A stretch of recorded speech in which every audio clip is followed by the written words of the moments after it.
Carnival Games for the Switch. Back when the Wii was super popular, we would get all sorts of motion control games released for it. Most of them were not great. The original Carnival Games, while not perfect, at least did a great job of replicating the crooked games that you'd find in a carnival. And it ended up selling 1.5 million copies. And I think it deserved it. Then they came out with a newer version, which they called New Carnival Games. And while those stretched the idea of a carnival type game, most of the attractions they had to offer were correct. And while I thought both of these games were overpriced at the time at $40, they still were worth playing. So I was excited to hear that they were going to make another one for the Switch. I kind of assumed they were just going to port over the Wii games, like Bandai did with Go Vacation, but I couldn't be more wrong. They decided to make a brand new game and said, what if we made a carnival game simulator that plays nothing like the actual experience? It's baffling. What the were they thinking? Even when they do try and simulate the games that you might find, they screw it up even more. There are 20 minigames on here, with most of them being locked. You need tickets to unlock the other games. And sometimes those ticket goals were just nuts. 1,000 tickets to unlock one game? By the way, a game only gives you on average about 1 to 20 tickets per game played, depending on the difficulty. Now, to be fair, not all the games were that expensive. That was just the high. Some of them were 500 or 200 or 50, but still, that is a lot of grinding for tickets. I unlocked every game by playing this baseball game on the hardest difficulty for about 2 hours. So it's your lucky day. You guys get to see all the games it had to offer. And all it took was incredible boredom for 2 hours for me.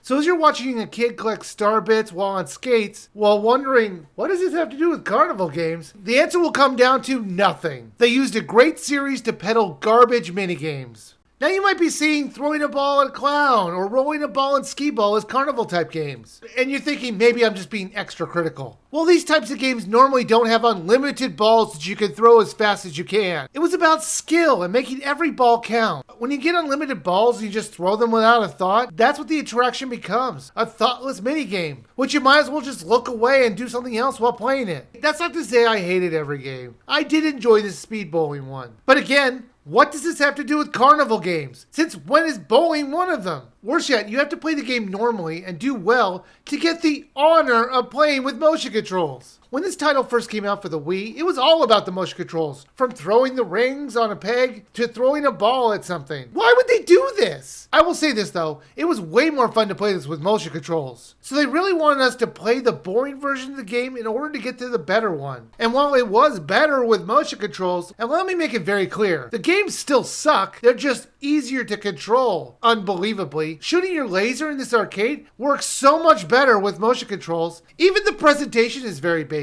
Instead of choosing from a map of attractions that you see, like the original title, this has menus to go through. Sure, it's colorful, but for this series, it's way too simple. There's a tournament mode where you can play a decathlon or a world circuit. The decathlon just has you play 10 games, and the world circuit has you play all the unlocked games one by one. You end up getting more tickets by playing the tournament mode. It's not a lot more, but it's noticeable. So if you're looking to get more tickets, just play the decathlon and pick games to play. There's plenty for you to unlock in this game. After getting all the motion controls and all the games, they offer different songs at different ticket prices to be played over the games. I saw one of the songs go as high as 500 tickets. Yeah, I'm not grinding for another 30 minutes just to get a slightly different yet average sounding background song to play. Carnival Games sucks! It's such a poor version of a great series. It's maddening to know that the creators had such an easy thing to do by translating carnival games into a video game platform. Their only problem apparently is they didn't actually go see what a carnival game was. All they really had to do was play the original game to see what their kind of games they should have, if they didn't want to go to some seedy carnival. I can't express my frustration more with this. What's even worse is they could have had a decent game if they just stopped the unlimited balls and rings. It's just not realistic at all. It makes all of these games mindless button mashers.